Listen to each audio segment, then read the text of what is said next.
छह प्रकार की गतियां हैं, छह प्रकार की गतियां हैं प्यारे साधकों साधिकाओं। छह प्रकार की गतियां हैं जो शरीर के साथ और संसार के साथ घटित होती जा रही हैं। हम शरीर कहें या संसार कहें, दो बात नहीं एक ही बात है। प्रथम कहा जायते वस्तु उत्पन्न होती है, ये शरीर उत्पन्न होता है, उत्पन्न हुआ फिर इसकी एक सत्ता होती है, अस्ति है, अस्तित्व वाला है।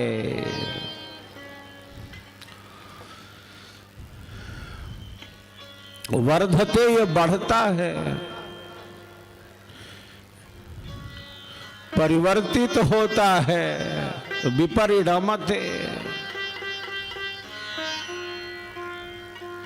बढ़ बढ़ के बढ़ गया, बढ़ बढ़ के बढ़ गया और अब और बढ़ नहीं सकता।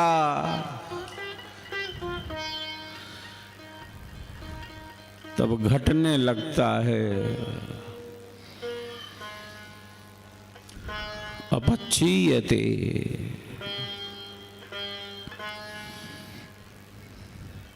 घट घट के घट गया, अब और घटाया नहीं जा सकता, जितना घटना था घट गया, अब और घटाया नहीं जा सकता। विनश्यति, जो पदार्थ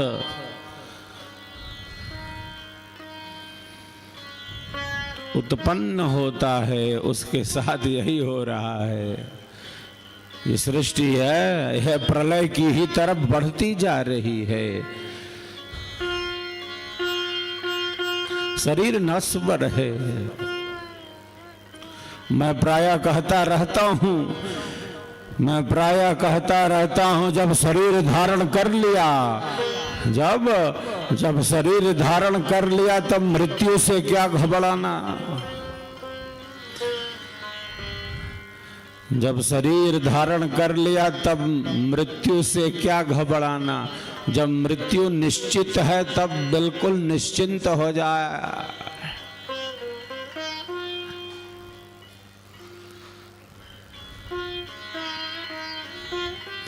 भगवान राम के गुरु वशिष्ठ भगवान राम को बाल्यकाल में उपदेश देते हुए कहते, हे राम, जैसे बिल्ली घात लगाकर बैठी है, हे राम, जैसे बिल्ली घात लगाकर बैठी है चूहे को दबोचने के लिए, वैसे ही मृत्यु घात लगाकर बैठी है मनुष्यों पर आक्रमण करने के लिए, मनुष्यों पर आक्रमण करने के लिए। कितना क्षणिक है जीवन, और ना जाने कितने प्रकार का अहंकार हम पाले रहते हैं जीवन में। जीवन की सहजता, जीवन की सरलता और जीवन की स्वाभाविकता नष्ट ना हो। मनोविकार हमारे जीवन की सहजता, सरलता, स्वाभाविकता को ही नष्ट ना कर दें। आध्यात्मिक ज्ञान का यही संदेश है।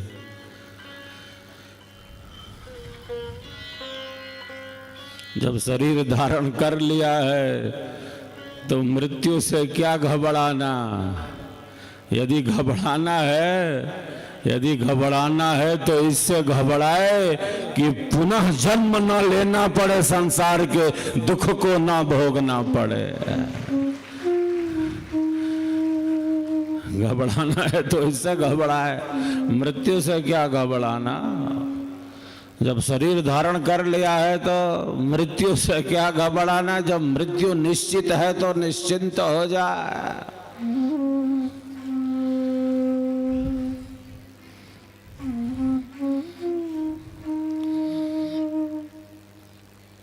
ये जीवन क्षणिक है, इसीलिए अनमोल है। हर एक क्षण अमूल्य है। ईश्वर की अहेतुकी कृपा से हमें मानव का चोला मिला है, मानव का शरीर मिला है।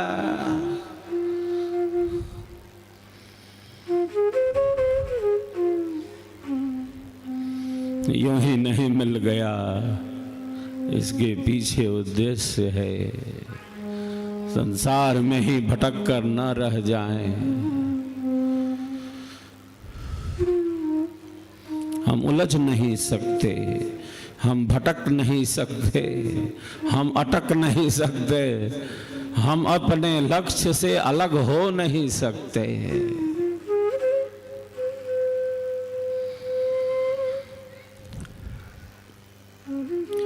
जिंदगी जीने में ही, जिंदगी जीने में ही जिंदगी बीत न जाए।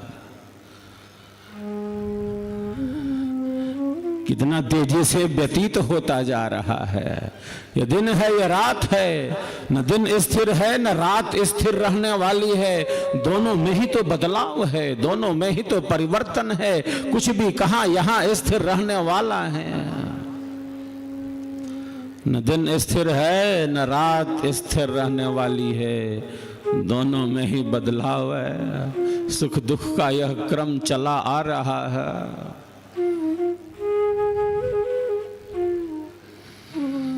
ये सुबह है ये शाम है, ये दिन है ये रात है, ये जेठ की दोपहरी है, ये सावन की रिमझिम फुहार है, ये सुख है ये दुख है, ये संसार है। ये किसी की प्रतीक्षा नहीं करता।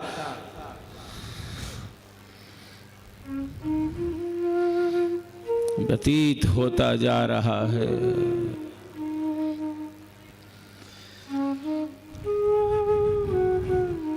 जिंदगी जीने में ही जिंदगी बीत न जाए। जीवन जीने में ही जीवन चला न जाए। बल्कि ये जीवन है क्या, ये जीवन है क्या, हमें इसका अनुभव हो। हम जीवन कहें, हम जीवन कहें या सत्य कहें, दो बात नहीं एक ही बात है। हम जीवन कहें या सत्य कहें, दो बात नहीं एक ही बात है। क्योंकि हम सबके जीवन का आधार हमारे श्वासों का श्वास, हमारे श्वासों को जो श्वासों से भरते जा रहे हैं, हमारे प्राणों को जो प्राणों से ही प्राणवंत बनाते जा रहे हैं। गाढ़ी नींद में जब हम सो गए, सुषुप्ति अवस्था,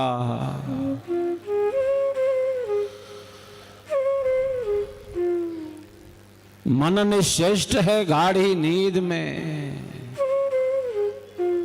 जब सब विश्राम कर रहे हैं, प्राण जगे हैं, हमारी रक्षा कर रहे हैं। प्राणों का प्राण, हमारे श्वासों का श्वास।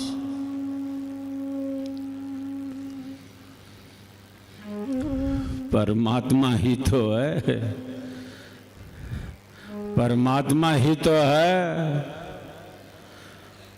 हमारे श्वासों का श्वास, हमारे प्राणों का प्राण, हमारी आत्मा के अंदर बल प्रदान करने वाला परम आनंद स्वरूप परमात्मा है।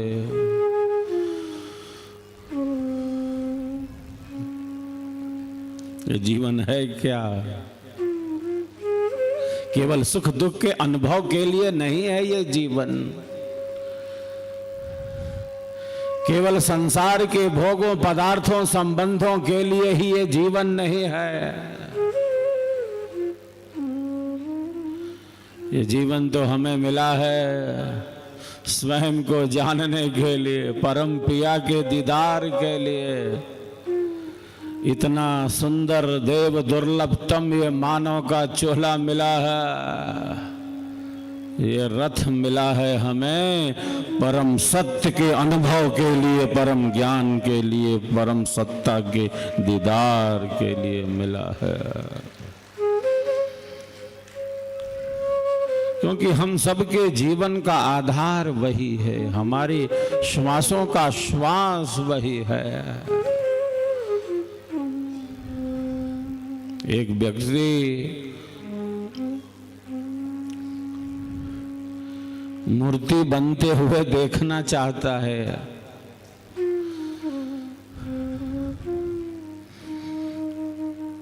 तो साहब पहुंच जाते हैं मूर्तिकार के पास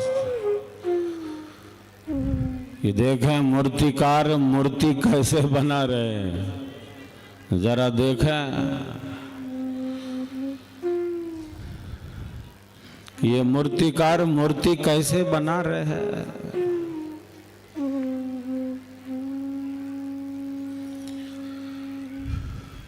मूर्तिकार को पत्थर तोड़ते हुए देखते हैं।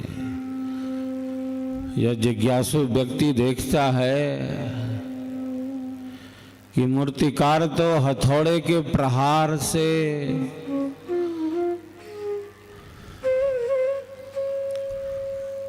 पत्थर तोड़े जा रहा है।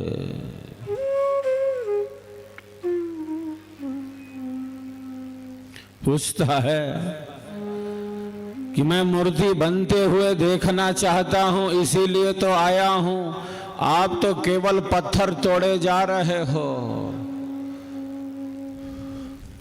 मूर्ति कब बनाओगे? मूर्ति कब बनाओगे? आप मूर्ति तो बना नहीं रहे, आप बस पत्थर तोड़े जा रहे हो। मूर्ति कब बनाओगे? मैं मूर्ति बनते हुए देखना चाहता हूं, इसीलिए तो आया हूं आपके पास।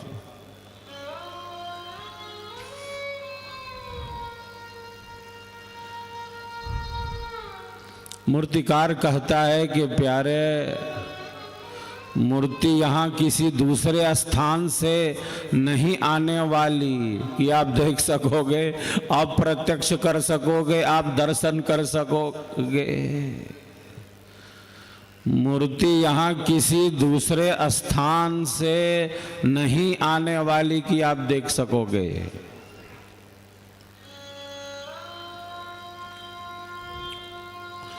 मैं तो उन्हीं पत्थरों को तराशता, काटता, छांटता, दूर करता जा रहा हूं। मैं तो उन्हीं पत्थरों को तराशता, काटता, छांटता, दूर करता जा रहा हूं जो मूर्ति बनने में बाधक हैं, जो मूर्ति बनने में अवरोधी हैं।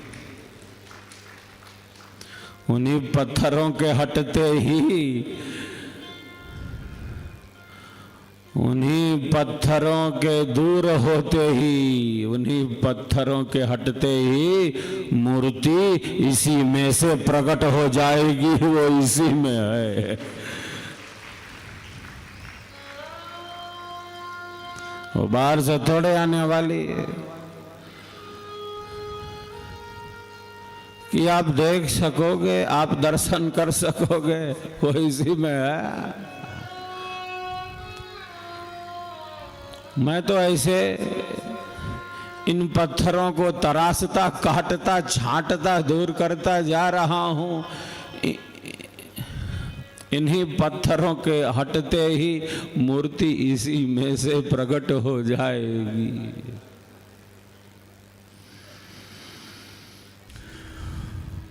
हमारे मन के अंधेरे के समन होते ही, हमारे अहंकार का नाश होते ही, हमारी अविद्या के नाश होते ही, हमारे मनोविकारों के नष्ट होते ही, हमारे हमारे अहंकार के समान होते ही जो प्रभु परमात्मा की दिव्य भव्य मूर्ति है हम सबके भीतर, उसका प्रत्यक्ष दर्शन होता है, परम पिया का दीदार होता है।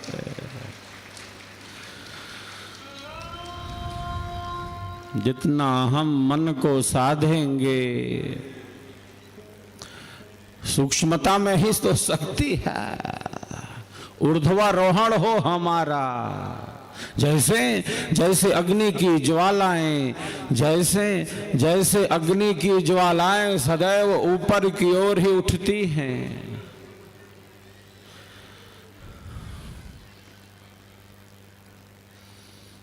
सूक्ष्मता में ही शक्ति है।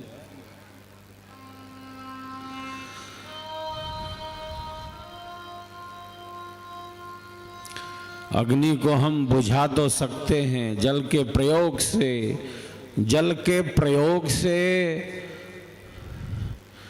अग्नि को हम शांत तो कर सकते हैं, बुझा तो सकते हैं, किंतु अग्नि को कभी नीचे नहीं झुका सकते। वो सदैव ऊर्ध्वगामिनी होती है, ऊपर की ओर ही गमन करती है, उसका ऊर्ध्वारोहण ही होता है।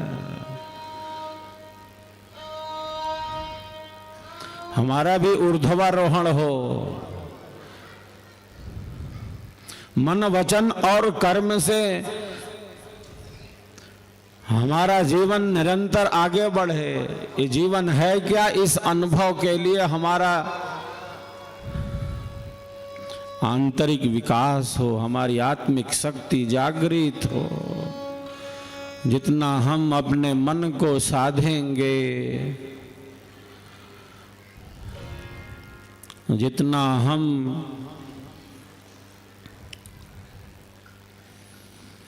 अपने मन को साधेंगे, हमारा जीवन उतना ही सरल होता जाएगा। हमारे जीवन की कठिनाइयाँ और हमारे जीवन की जटिलताएं उतनी ही कम होती जाएंगी जितना हम अपने मन को साधेंगे। जितना हम अपने विचारों का अध्ययन करेंगे, एक विचारवान व्यक्ति विचारों को देखता है। जो विचारों को देखेगा ही नहीं तो वो विचारों के प्रवाह के साथ प्रवाहित होता जाएगा।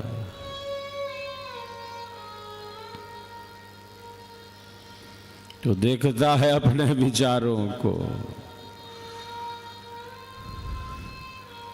वही अशुभ अनियंत्रित विचारों से, वही जो देखता है अपने विचारों को, जो अध्ययन करता है अपने विचारों का। मन में तो विचारों की तरंगे हैं,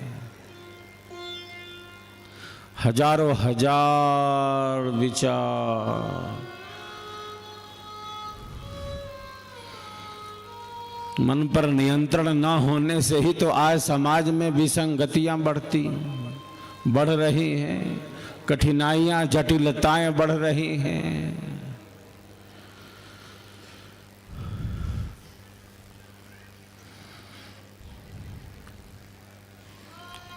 हमने यज्ञ संपन्न किया है, अग्नि में डाला गया कोई पदार्थ नष्ट नहीं होता, उसके दो भाग हो जाते हैं। एक इस भाग को हम स्थूल कहते हैं और जो दूसरा भाग है वो सूक्ष्म होता है। स्थूल भाग ईश्वर की अनंत शक्तियों को प्राप्त हो जाता है, जिनके कारण हमारा आपका जीवन चल रहा है। पृथ्वी अग्नि जल वायु आकाश को प्राप्त हो जाता है। ईश्वर की अनंत शक्तियां हमारी सेवा में ही तो लगी हैं।